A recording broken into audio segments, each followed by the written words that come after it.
You sure? Yeah. We did a whole video one time, nobody was recording. It's recording. So here's what you're gonna do. You're gonna start with a little prepping of the skin, either a little alcohol pad or some toner with some astringent, something to dry the skin, because the skin gets oily. For the first few weeks after surgery, the skin is oily. So this really helps to just kind of prep it so that the tape will stick, okay?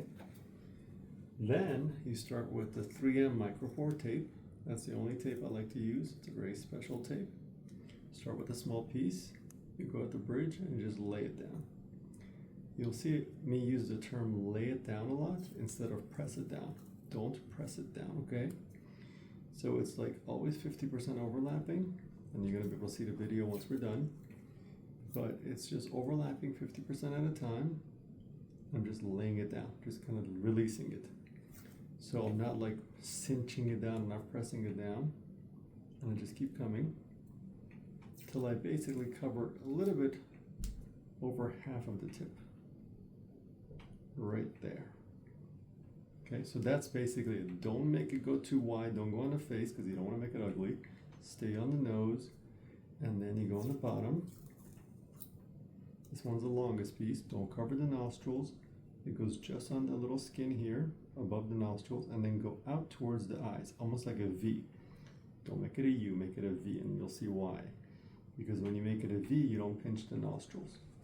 Now this part's not touching the skin, so you just come around and you just kind of crimp this like that, make a little shark fin like that, and now that's it. So this is basically it. Now, that's just one layer.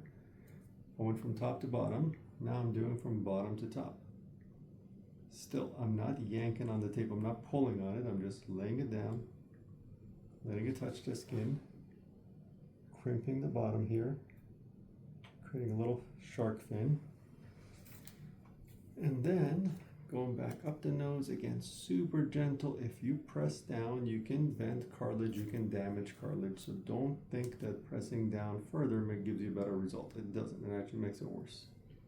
You just lay it down, and this prevents the skin from stretching, prevents you from making extra scar tissue, makes you heal nicer. You also don't want to change the tape too frequently, especially in the beginning. You want to lay this tape there and set it and forget it. You want this tape to be there pretty much all the time.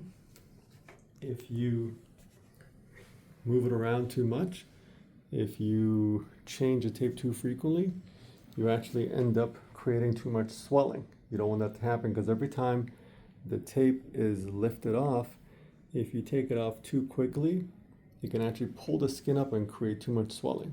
So you're going to take the skin up with the tape, and that's not a good thing. So change it just like a couple times a week.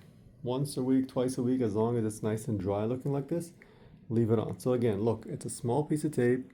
It's not gigantic. It's not a big deal. You can live with it, walk around with it. It's perfectly fine. It's cute. Nobody can tell you've got tape on, and it works really nicely, and you just change it about every 3 or 4 days. Now, after a few months goes by, you can do it at nighttime. You can do it for flights. When you're flying somewhere, you can do that.